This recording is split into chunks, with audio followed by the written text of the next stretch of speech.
ዲኤንኤ ማለት ምን ማለት ነው ከሚለው ብንነሳ በአንድ ሰው ውስጥ አንድ ሰው ሲወለድ ወደ ሰው ስንመጣ ምናልባት የጄኔቲክ ወይም ደግሞ ዲኤንኤ ስንል በሰው ብቻ ሳይሆን በእንስሳትም በእጽዋትም በሁሉም ውስጥ መገኘት የሚችል ማህበረሰቡ የሆነ ናሙና ይስጥ ሲቆይበት አይወድም። በተለይ ከዚህ ከህግ ጋር ከወንጀል ጋር የተያያዘ ጉዳይ ሲሆን መቆየቱን ከመልካም ላይ ያስበው ይችላል። ግን ቴክኖሎጂ ያንን ነገር ማድረግና መስራት ይቻላል፣ ማወቅም ይቻላል በደንብ። እንዲህ አይነት ቅሬታ ያላቸው መውለዳቸውን እርግጠኛ የሆኑ ሰዎች ካሉ እንዲህ አይነት ውጤቱ ደግሞ በተቃራኒ ሆኖ ሲያገኙት ሳምፕል ሪፒት ይደረጋል ማድረግ አለባት። ለህሊናውም ጭምር ነው የሚሰራው። ለህሊና የሚሰራ ስራ ነው። በህሊና የሚሰራ ስራ ሲሆን ምናልባት ውጤቱ ከመጣ በኋላ ይህን ውጤት ቀይሮታል ብሎ የሚያምን ከሆነ አስቸጋሪ ነው። ምናልባት ሌላ ጥያቄ ከመጣ በጽንሱ ውስጥ እያለ የዲኤንኤ ምርመራ ማድረግ ይቻላል ወይ የሚሉ የማህበረሰብ ክፍሎች አሉ።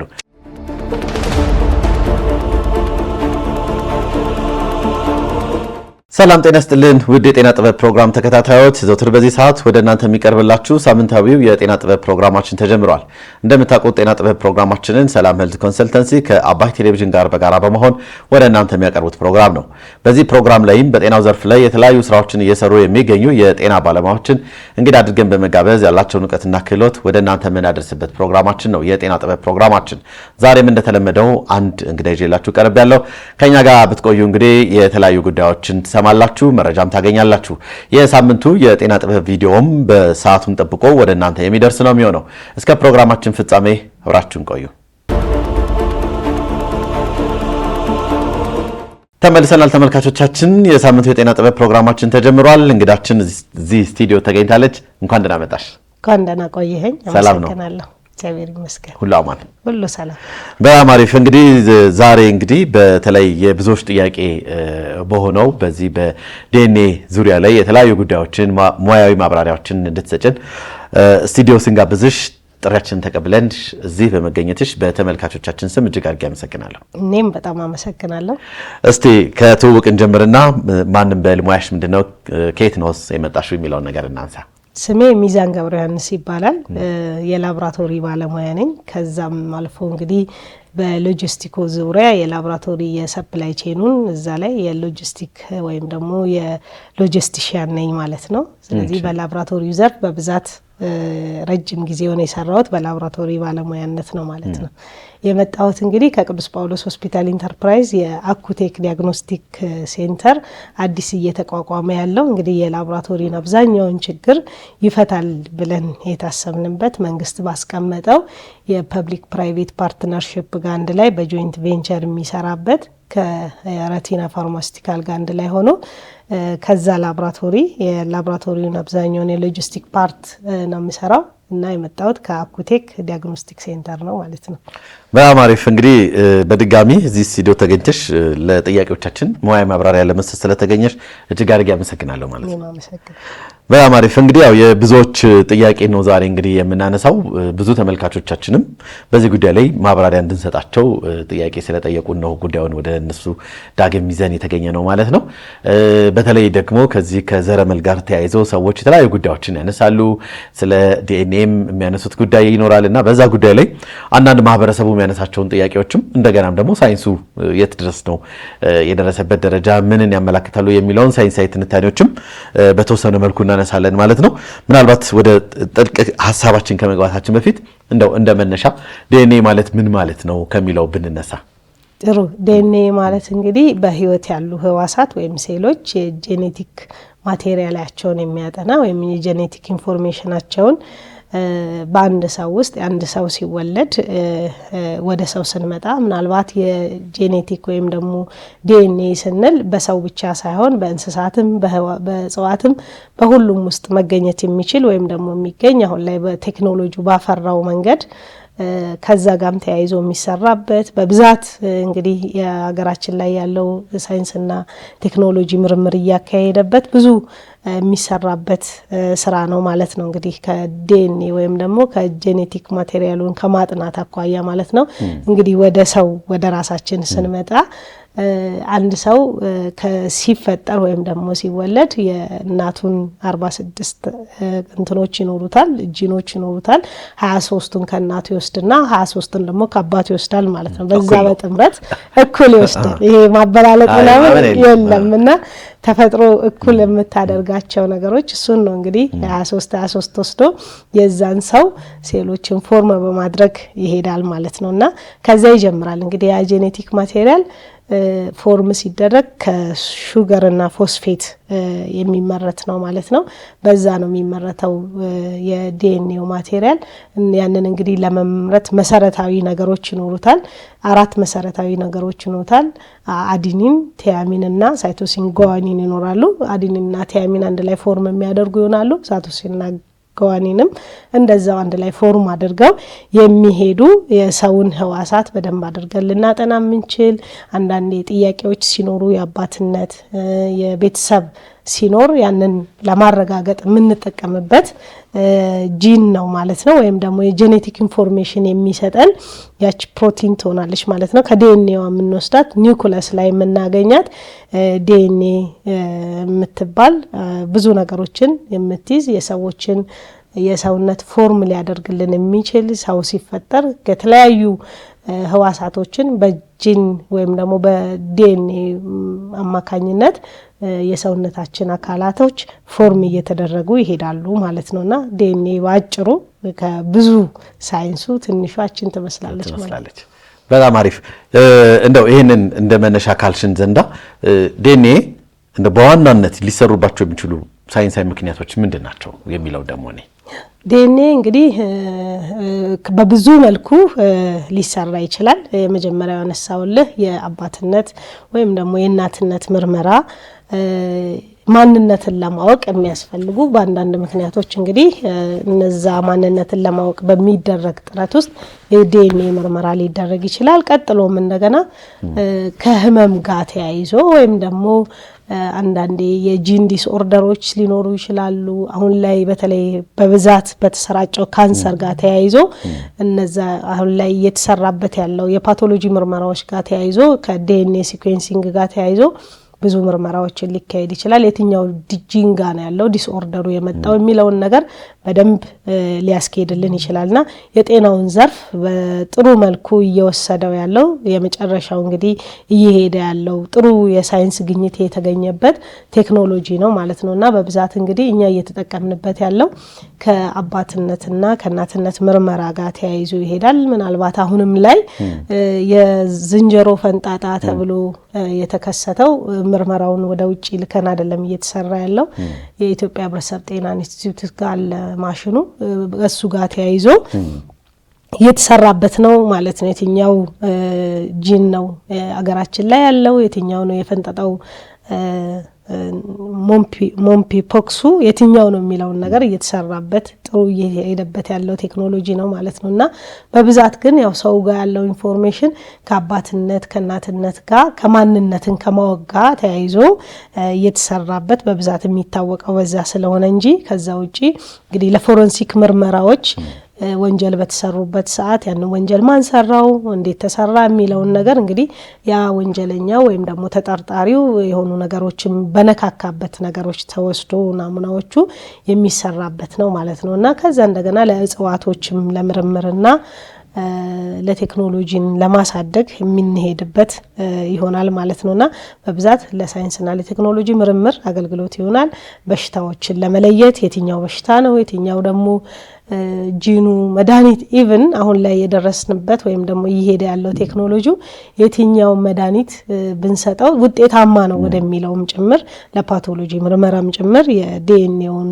ሲኩዌንሲንግ ጭምር አድርጎ ይሄዳል ማለት ነው ይሄን ድረስ እንግዲህ ለነዚህ ምክንያቶች የዲኤንኤ ምርመራ ይደረጋል ጥሩ ከምን ይወሰዳል ለምሳሌ ዲኤንኤ ሲወሰድ ሰዎች አንዳንድ ሰዎች የኔ ተወሰደልኝ ከዚህ ነው ይላሉ አንዳንዱ ደግሞ ይሄ ነው ይላሉ ስለዚህ እንደው ከምንድነው አሁን እኛ ሀገር ላይ በዋናነት የዲኤንኤ ምርመራ ለመውሰድ የሚወሰዱ ናሙናዎች የትኞቹ ናቸው ያው እንደ ባለሙያው ወይም ደግሞ እንደሚወሰድለት ሰው ይወሰናል ማለት ነው እንግዲህ ከባዮፕሲ ሲወሰድ ወይም ደግሞ ህይወት ካለው አካል ላይ ሲወሰድ ከጸጉር ላይ ሊወሰድ ይችላል፣ ከደም ላይ ሊወሰድ ይችላል፣ በጉንጫችን ላይ ከውስጠኛው አካል ካለው ከዛም ላይ ተወስዶ ሳምፕል ይወሰዳል ማለት ነው። ከጥፍር ሊወሰድ ይችላል። ከተለያዩ ከሞተ ሰው ሲሆን ደግሞ ምናልባት ይሄ ማንነትን ማረጋገጫ ጋር ሲደረስ ከአጥንቶች ሊወሰድ ይችላል። ምናልባት በህይወት ያለው ውስጥ ስለሆነ በብዛት ልናገኝ የምንችለው ዲኤንኤውን። ስለዚህ ከዛ አኳያ እንግዲህ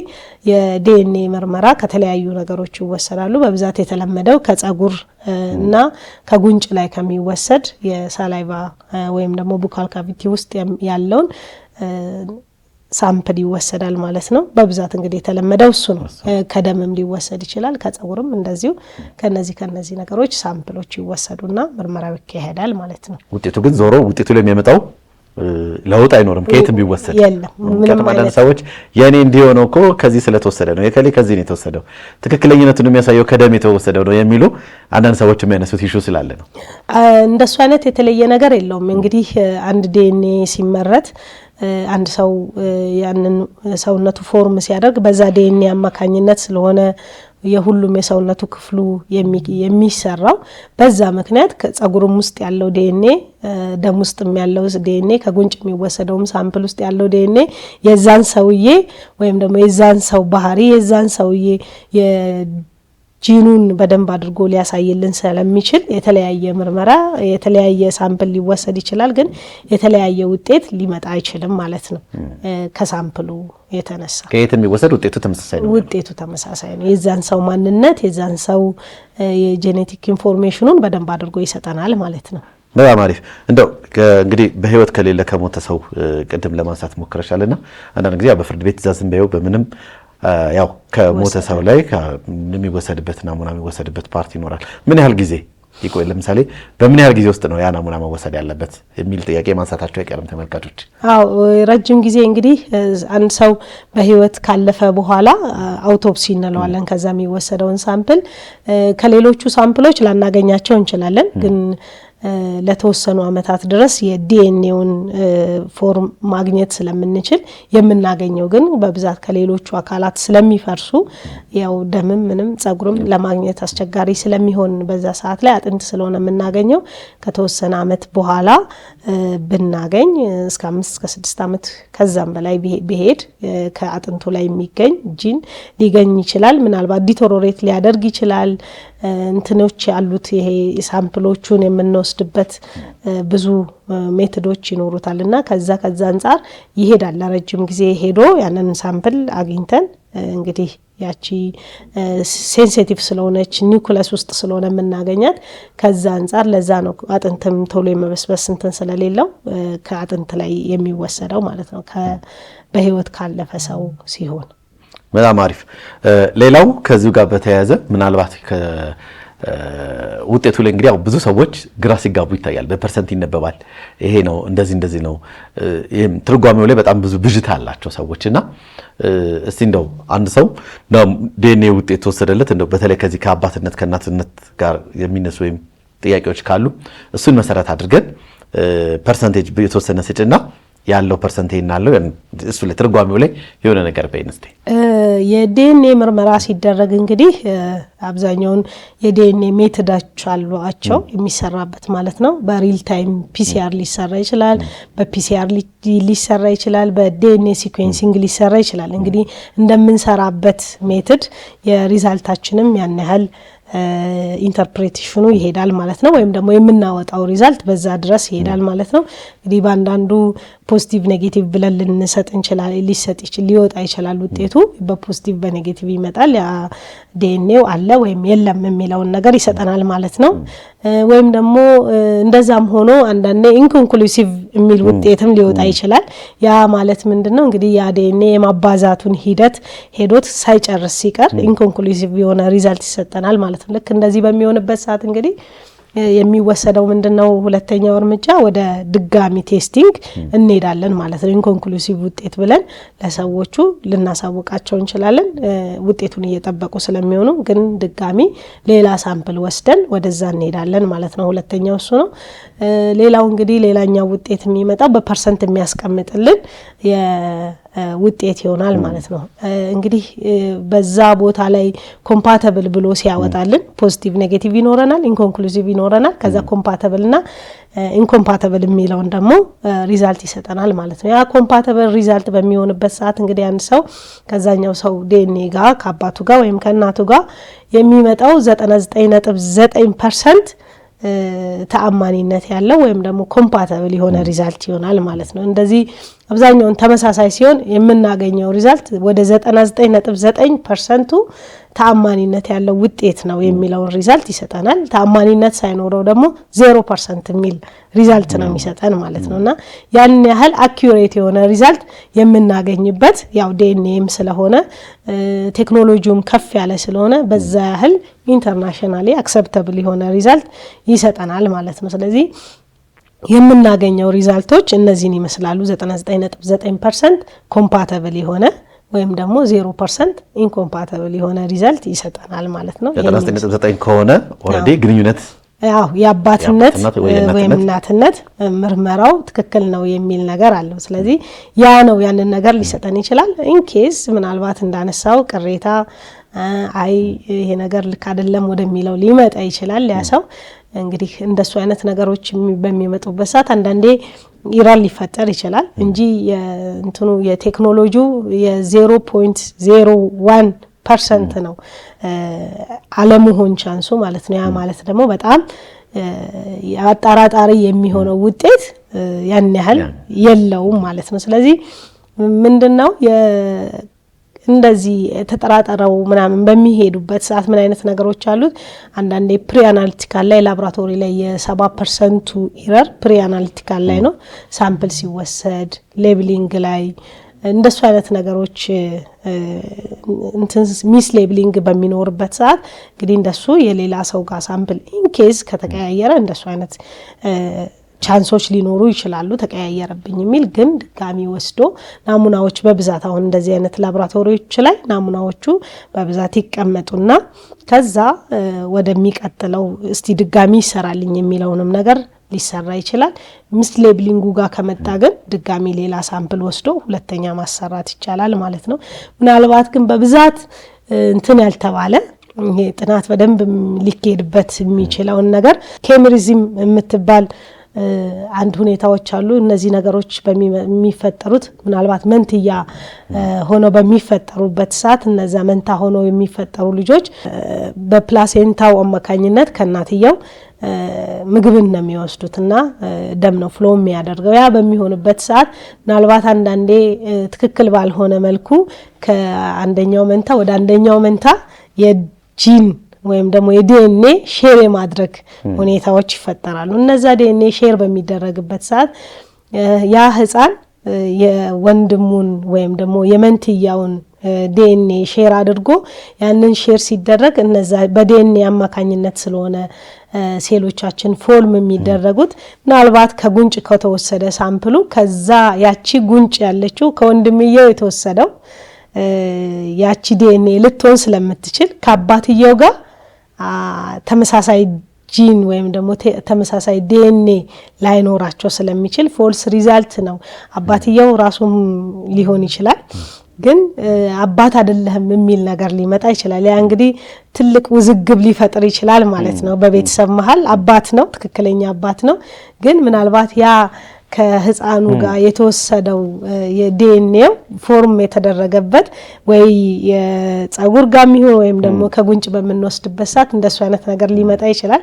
እንደሱ አይነት በሚመጣበት ሰዓት እንግዲህ አባት አይደለም ኢቭን አባት አይደለም ብቻ ሳይሆን እናት አይደለሽም ጭምር የሚል ነገር ሊመጣ ይችላል። ይሄ እንግዲህ አጋጣሚዎች የሚፈጠሩ መንታ በሚሆኑበት ሰዓት እንደዛ ሊሆን ይችላል። እንኬዝ አንዳንዴ ደግሞ መንታ ሆነው ይፈጠሩና አንደኛው መንታ ጽንሱ ሊቋረጥ ይችላል አንደኛው ያድጋል በዛ ሰዓት ይሄ ዲፊውዥን የሚለው ዲኤንኤው ማለት ነው ዲፊውዥን ኬሚሪዝም የምንለው ማለት ነው እሱ ያንን ዲኤንኤ ሙሉ ሲቋረጥ እንግዲህ ዲኤንኤውንም ሁሉንም ነገር ተቋርጦ መሄድ ሲገባው ያንን ዲኤንኤ ግን ለአንደኛው መንታው ዲፊውዝ አድርጎበት ወይም ሰጥቶት ይሄድና ያንን የወሰደውን ኦሬዲ ጽንሱ ተቋርጧል አንዱ ብቻውን ያደገው ግን ሁለተኛው ይዞት የሰጠው ዲኤንኤ ከዛ ፎርም ስለሚደረግ ያንን ነገር ያ ልጅ በሚወለድበት ሰዓት እንደሱ አይነት አጋጣሚን በሚኖረው ሰዓት ከተወሰደው ሳምፕል ላይ ምናልባት ከናትየውም ጋር ይሁን ከአባትየው ጋር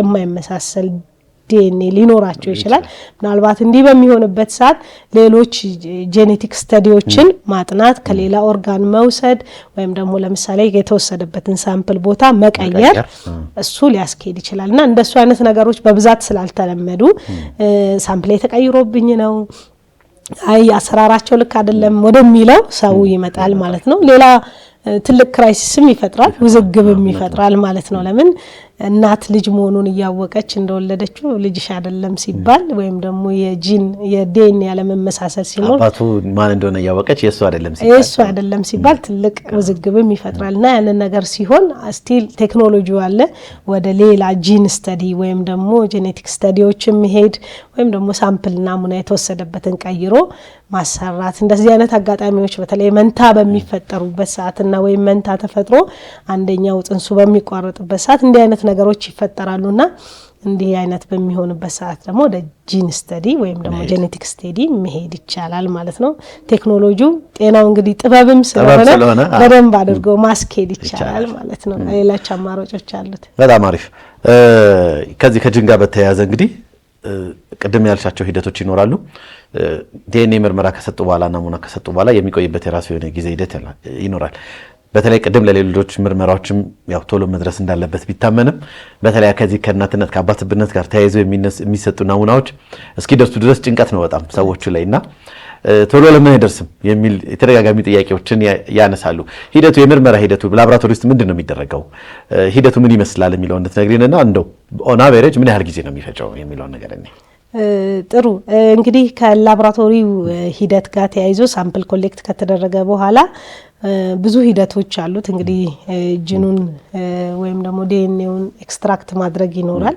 ከዛ ወደ እሱን ካዘጋጀን በኋላ ኤክስትራክት ከተደረገ በኋላ ወደ አምፕሊፊኬሽኑ ይሄዳል አሁን ላይ እንግዲህ የደረስንበት ቴክኖሎጂ እያደገ የተለያዩ ሜቶዶች አሉት ብያለሁ ሪል ታይም ፒሲአር አለው ሲኩዌንሲንግ አለውና እንደንተናቸው እንደየሜቶዳቸው ወይም ደግሞ እንደየምንጠቀመው ማሽኖች ይለያያል የሰዓቱም ሂደት ማለት ነው እንግዲህ በብዛት የሚቆየውና ሰው ያንን ሁሉ ብዙ ሳይኮሎጂካሊ ሜንታሊ ሁሉም አብዛኛውን ነገር ያንን እየጠበቀ በሚሄድበት ሰዓት ብዙ ተጽዕኖዎች አሉት በተለይ አሁን ላይ እንትን እያልን እየቆየ በሚሄድበት ሰው አልደረሰም ወይ ምንድነው የሚለውም ነገር ብዙ አጠያቂ ይመጣል ግን እንደዛም ሆኖ እንግዲህ ላቦራቶሪ ጋር ተያይዞ በብዛት ሲሰሩ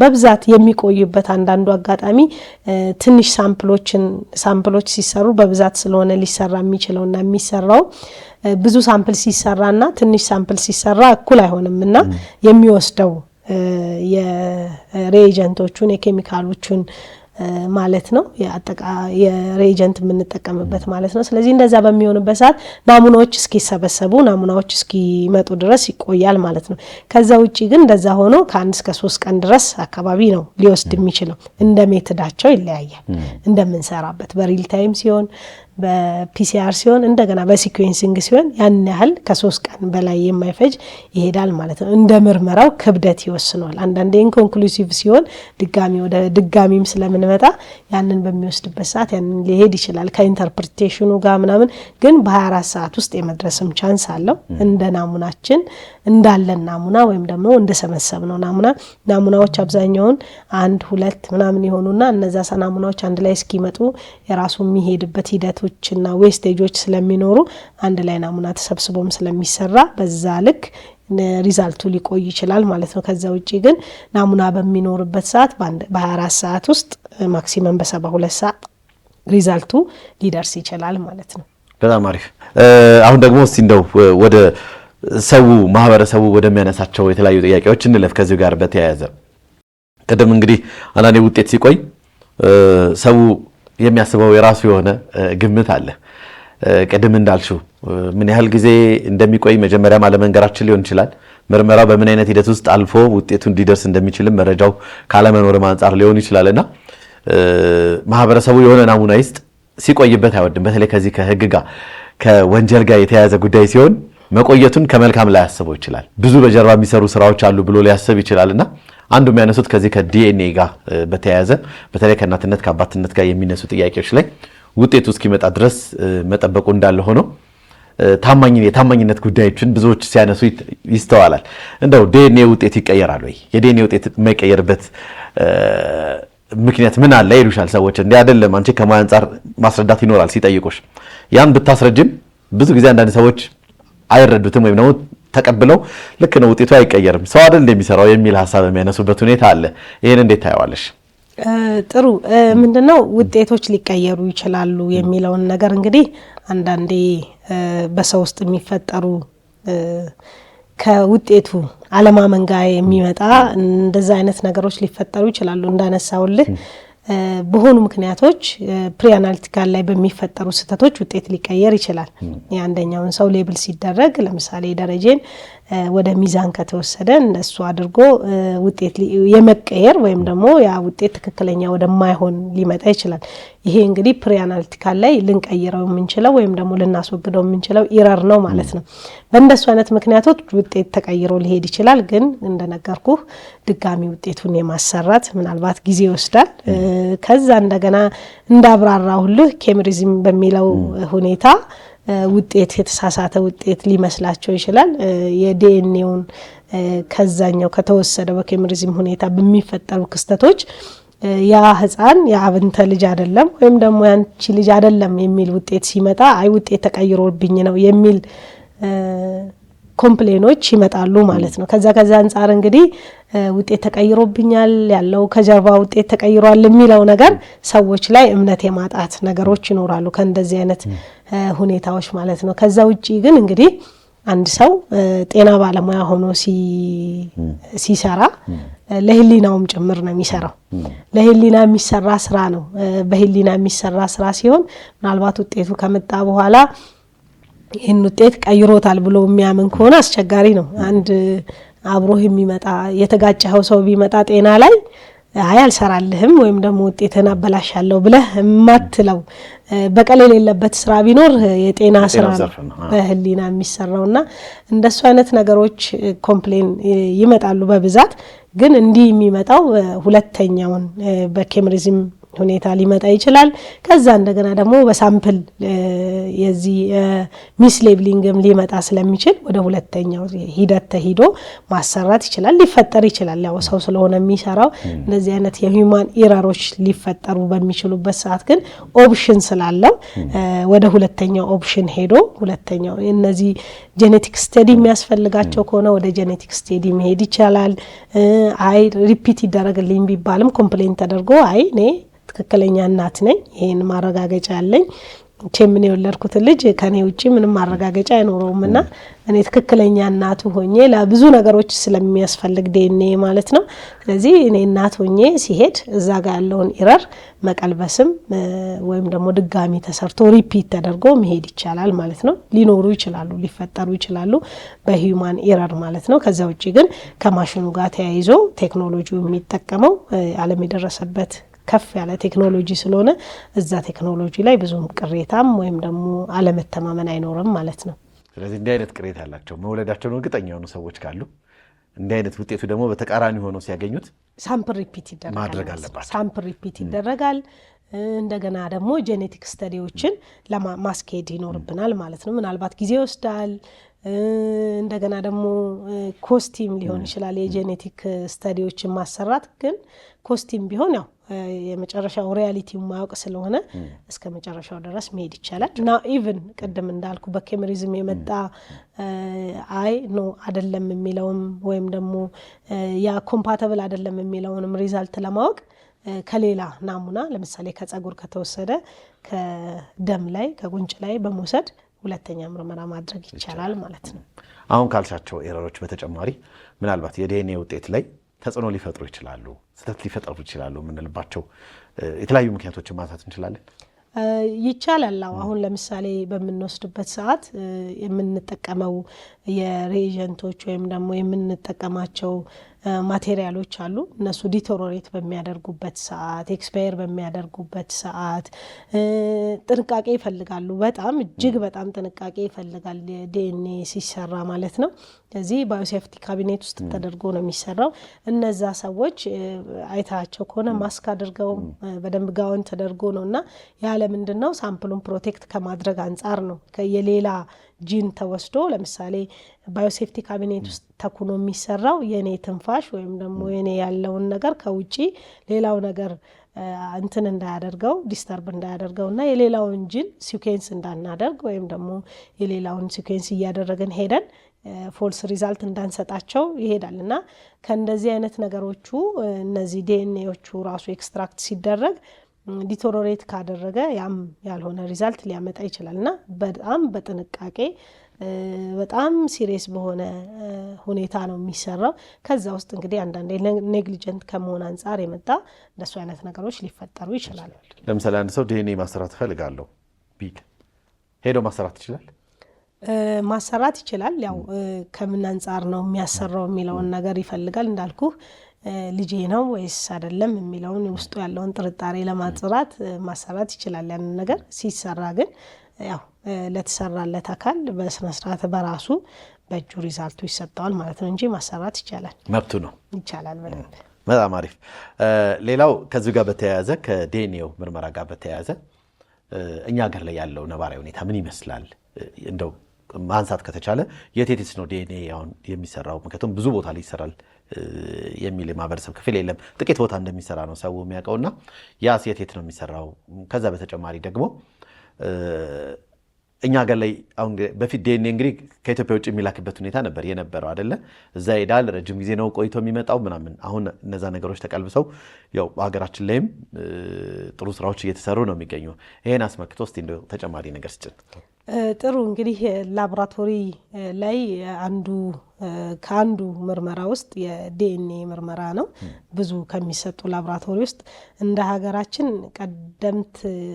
በቀደምትነት የጀመረው የፌዴራል ፖሊስ እዛ ላይ ይሰራል። እንግዲህ ሲጀምረው ለፎረንሲክ ምርመራ ተብሎ ነው የተጀመረው። እንግዲህ ፎረንሲክም ላይ ትልቅ አስተዋጽኦ ያለው ነው የዲኤንኤ ምርመራ ወንጀሎችን ከማጋለጥና ወንጀለኛው ማን ነው የሚለውን ነገር ከማየት ትልቁን ምርመራ ስለሚጠቀሙበት እነሱ ጋር በዛውም ተያይዞ ከዚህ ከእንትኑ ምርመራ ውጪ ከፎረንሲክ ምርመራ ውጪ ወደ አባትነትና እናትነት ምርመራ አላቸው። ምናልባት እነሱ አሁን ላይ ከፍርድ ቤት የመጣ ትዕዛዝ ከፍርድ ቤት ጋር ተያይዞ ኬዝ ላላቸው ሰዎች ነው ምርመራ እየተሰጠ ያለው። ይሄ አንድ ሰው ተነስቶ ልጄን ተጠራጥሬዋለሁ ስለዚህ ብመረመር ባረጋግጥ የሚለውን ነገር እሱ ምርመራ እየሰጡ አይደለም። ግን ስቲል ይሄ አባትነት እናትነት ከፍርድ ቤት ጋር ተያይዞ ኬዝ ላላቸው ምርመራ እየተሰጠ ነው ያለው። ከዛ ውጪ ግን እንግዲህ ሳምፕል ኮሌክት ይደረግና ወደ ጀርመንም ወደ ዱባይም ወደ ውጪ ነው እየተላከ ያለው።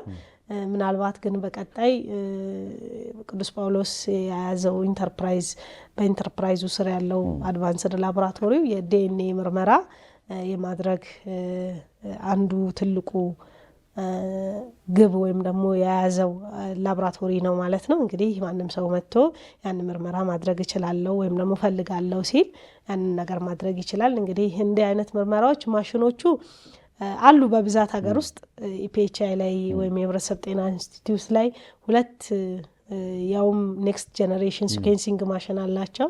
ከዛ ሲቀጥል ሀሪ ላይም አለ። እንግዲህ ለእንስሳት ለቴክኖሎጂ ለሳይንስና ቴክኖሎጂ ምርምርም ጋር ተያይዞ እንግዲህ የሳይንስና ቴክኖሎጂ ከእጽዋት ጋር ከእንስሳት ጋር ተያይዞ ለመስራት እንግዲህ የሳይንስና ቴክኖሎጂም አለው። እንትኑ ካፒታል በጀቱ ብዙ ነው፣ ትንሽ አይደለም። የሬጀንቶቹም ኬሚካሎቹ ውድ ናቸው።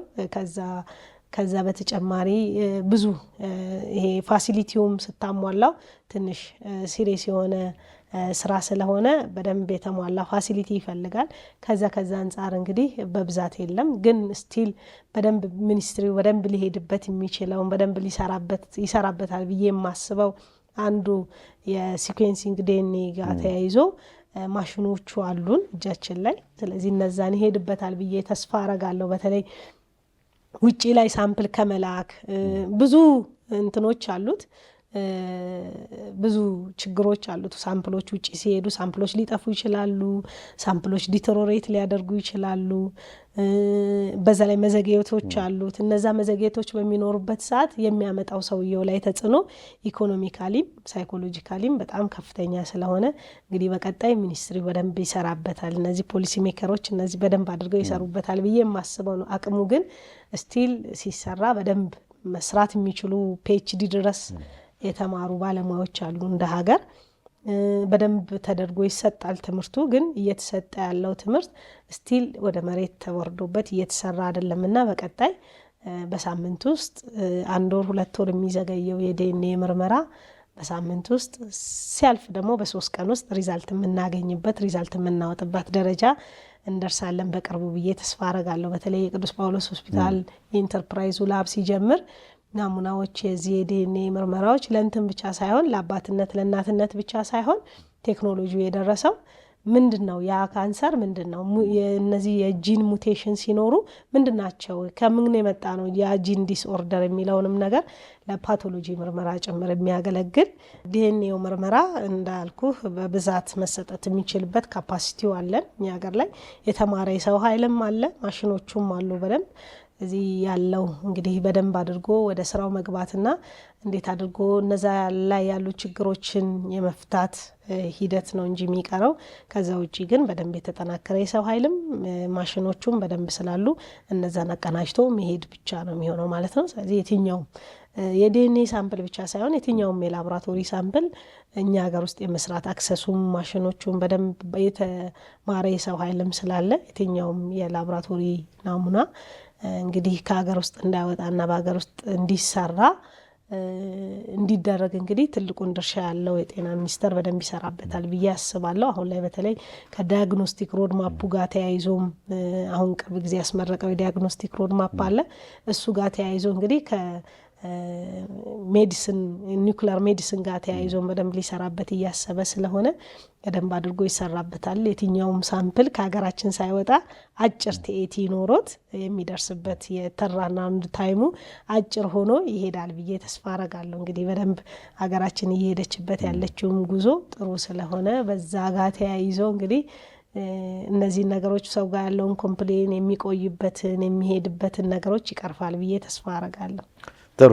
የዲኤንኤ ምርመራ አስመልክቶ እንደው ዓለም የትኛውን ለምሳሌ ዓለም የደረሰበት ቴክኖሎጂ ተብሎ የሚነሳውን የት ድረስ ነው? እስቲ ስለሱ የተወሰነ ነገር በይ። የኛ ሀገር እንዳለ ሆኖ እንደው ዓለም የት ደርሳለች? በተለይ ከዚህ ከእናትነት ከአባትነት ጋር ተያይዞ የሚነሱ ጥያቄዎች ይኖራሉ አይደለም? ምክንያቱም በጣም አድቫንስድ ሆኗል አሁን። እንደው የት ደርሷል ቴክኖሎጂ የሚለው ነገር እስቲ እውነት ነው። ዓለም ላይ እንግዲህ በብዛት ብዙ በደንብ ጥበብ የተሞላበት ቴክኖሎጂ ነው። እንግዲህ የዲኤንኤን ሲኩዌንስ አድርጎ ይሄ ሰው ያንተ ልጅ ነው፣ ይሄ ልጅ ያንቺ ልጅ ናት የሚለው ጋር መድረስ ይሄን ያህል ፐርሰንት 99.99% ነው እንግዲህ ያንተ ልጅ ነው ተብሎ የሚሰጠው ማለት ነው። እና እዛ ድረስ ነው ይሄ የ70% 80% ምናምን አይደለም። እና አኩሬሲው እዛ ድረስ ሄዷል። በጣም አሪፍ። ሌላው ምናልባት እንግዲህ የዚህ የቤተሰብ የእናትነት የአባትነት ጥያቄ ላይ የሚሰሩ የዲኤንኤ ምርመራዎችን እንግዲህ በጣም በስፋት አንስተናቸዋል። ምናልባት ጠያቂ ልጅ ቢሆንና እናትና አባት ባይኖረው እንደው በህይወት ይኑሩም አይኑሩም መረጃ ባይኖረው እስከ ምን ድረስ ነው ምርመራውን? ለምሳሌ አሁን ከእናትና ከአባቱ ቤተሰብ ወይም ደግሞ ከነሱ ሌሎች ልጆች እንዲህ አይነት ነገሮች ላይ የት ድረስ ነው የዲኤንኤ ምርመራውን አድርጎ ውጤታማ የሆነ ውጤት ማግኘት የሚቻለው? መውሰድ ይቻላል፣ ከቤተሰብ መውሰድ ይቻላል። እንደገና ያው እንግዲህ ምናልባት አንዳንዴ ማደጎ ውስጥ ያደጉ ምናምን ልጆች ይኖሩና ቤተሰቦቻቸውን ግን ዞሮ እና ሌሎቹም ቤተሰቦች ካገኘ እናትና አባት የማግኘት ቻንስ ይኖረዋል ማለት ነው። ምናልባት በህይወት ነው ላይኖሩ የሚችሉት። ስለዚህ በህይወት ከሌሉ ደግሞ የአባትየውን ወይም የእናትየውን ከአውቶፕሲ ላይ ሳምፕል ተወስዶ ናሙናውን መውሰድና መመርመር ያ ልጅ የዛ ቤተሰብ አካል ነው የሚለውን ነገር ማግኘት ይቻላል ማለት ነው። እንደው እሱን አውቶፕሲውን ማግኘት ባይቻልስ ከቤተሰብ ላይ መውሰድ ይቻላል፣ ከወንድም ከእህት ላይ መውሰድ ይቻላል ናሙናው። ስለዚህ ያንን ናሙና ወስዶ ሪዛልቱን ማግኘት ወይም ደግሞ የዲኤንኤ ምርመራውን ማግኘት ይቻላል ማለት ነው ውጤቱ። አንዳንድ ሰዎች ከእናትና ከአባት ተሻግሮ የእናትና አባት ወንድም ወይም ደግሞ የእሱ አክስት አጎት ጋር የመሄድ እድል አለው ወይ ብለው የሚጠይቁ ሰዎች አሉ። ውጤታማ የሚሆነው እንግዲህ አባትና እናት ጋር ነው። ግን ዞሮ እነሱ የሚያመጡት ከቤተሰብ የሚመጣ ጂን ስለሚኖር ያንን ዲኤንኤ ማግኘት ይቻላል እዛ ሰው ውስጥ ማለት ነው። የቅርበት ዝምድና ካላቸው ጋር እየሄደ ዲኤንኤው ዞሮ ቤተሰብ ከዛ ስለሆነ የሚያመጣ ያንን ዲኤንኤ የማግኘት ቻንሱ አለው በደንብ። ስለዚህ እነሱን አማራጮች መጠቀም ይቻላል። ከዚህ ከዲኤንኤ ምርመራ ጋር ተያይዞ እንደው ማህበረሰቡ ማወቅ አለበት መዘንጋት የለበትም ብለሽ የምታሰቢያቸው ነገሮች ይኖራሉ? አዎ እንግዲህ ህብረተሰባችን ማግኘት ያለበት ዲኤንኤ ለምን ይወሰዳል የሚለውን ነገር ወይም ደግሞ ሀገራችን ውስጥ እንዴት ይሰራል የሚለውን ነው።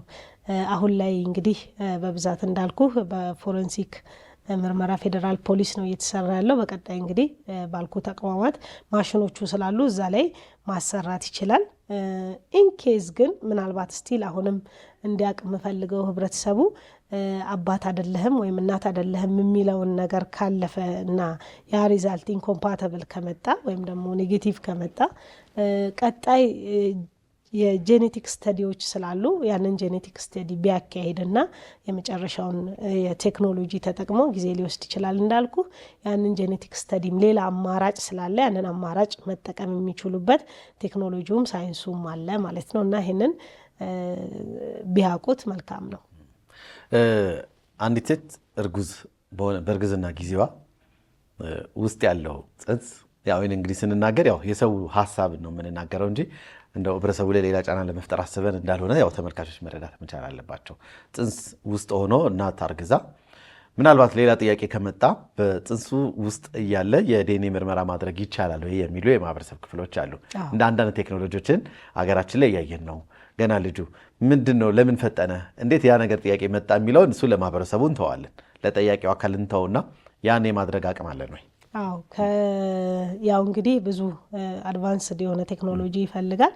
ግን ከህፃኑ ላይ ከተጸነሰው ጽንስ ላይ የእናቱ ዲኤንኤ ስለሚኖረው መጀመሪያም ፎርም ሲደረግ በእናቱ ዲኤንኤ ስለሆነ ፎርም የሚደረገው ሴሎቹ በዛ ልክ ስለሆነ ፎርም እያደረጉ ሴሎቹ እየተሰሩ የሚሄዱት እዚህ በደንብ ማድረግ ይቻላል። ከህፃኑ ላይ ወይም ደግሞ ከተጸነሰው ጽንስ ላይ ገና ሳይወለድ እንግዲህ እዛ ድረስ ከተካሄደ ግን ቴክኖሎጂ ያንን ነገር ማድረግና መስራት ይቻላል፣ ማወቅም ይቻላል በደንብ ሳይወለድ የአባትነት እንትኑ ማረጋገጥ ይችላል በደንብ እዛ ድረስ ቴክኖሎጂው ሄዷል በደንብ።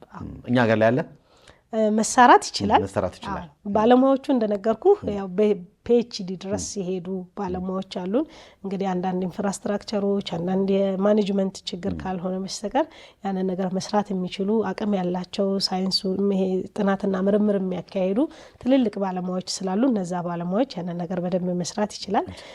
እንደኛ ሀገር ላይ እንግዲህ ያሉት ባለሙያዎች ስታያቸው በደንብ አድቫንስ ያደረጉ በደንብ ብዙ ነገር መስራት የሚችሉ ቴክኖሎጂውን አንዳንድ ኢንፍራስትራክቸሮቹ ነው እንጂ ያልተመቸላቸው እዛ ድረስ መሄድ የሚችሉ ባለሙያዎች በደንብ ብዙ አቅም አለ ጤና ሴክተሩ ላይ። ጥሩ። ምናልባት እንግዲህ ያው ሰዓታችን ይገድበናል እንጂ ብዙ ብናወራ እንችል ነበረ። ነገር ግን ያው ሰዓቱ ይገድበናል። ስለዚህ ፕሮግራማችን እዚህ ጋር ማጠናቀቅ ይኖርብናል። ነገር ግን እንደው ፕሮግራማችንን ከማጠናቀቃችን በፊት እንደው በዚህ ዙሪያ ላይ ቀረ የምትዩ ሀሳብ ካለ ወይም ደግሞ ማህበረሰቡ ቢያውቀው እዚህ ድረስ መጥቼ ባላወራው ብለሽ የምታስቢው ነገር ካለ ሳላወራ መቅረት የለብኝም ብለሽ የምታስቢው ሀሳብ ካለ እሱን እንትን በይና ፕሮግራማችን እናጠናቅ።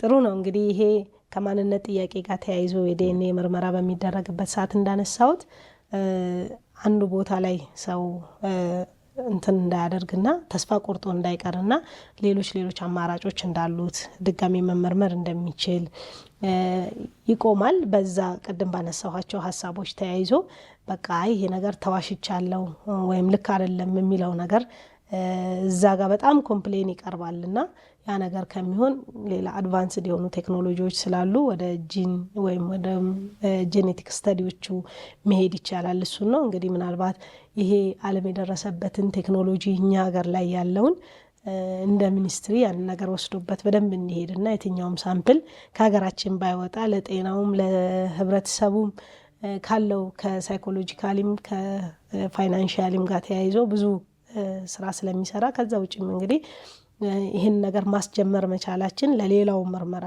ለአባትነት ለእናትነት ምርመራ ብቻ ሳይሆን ለሌላውም የጤናው ሴክተር ትልቅ አስተዋጽኦ ስላለው እንግዲህ በቅርቡ ያንን ነገር ጤና ሚኒስቴርም ወስዶት በደንብ ይሰራበታል ብዬ ተስፋ አረጋለሁ። ይሄ ነው እንግዲህ ያለው ነገር። አመሰግናለሁ። ያው እንግዲህ እኛም መልእክቱ ለሚመለከተው አካል ይደርሳል ብለን ተስፋ እናደርጋለን። እዚህ ድረስ መተሽ እንዲህ አይነት ቆይታ እንድናደርግ ስለፈቀድሽ በተመልካቾቻችን ስም በድጋሚ እጅግ አድርጌ አመሰግናለሁ። አመሰግናለሁ። ተመልካቾቻችን ስትከታተሉ የነበረው የዚህ ሳምንት የጤና ጥበብ ፕሮግራማችን የእስካሁኑ ይመስል ነበረ። ሳምንት በሌላ ፕሮግራም እስክንገናኝ እስከ ሳምንት ጤና ይስጥልን።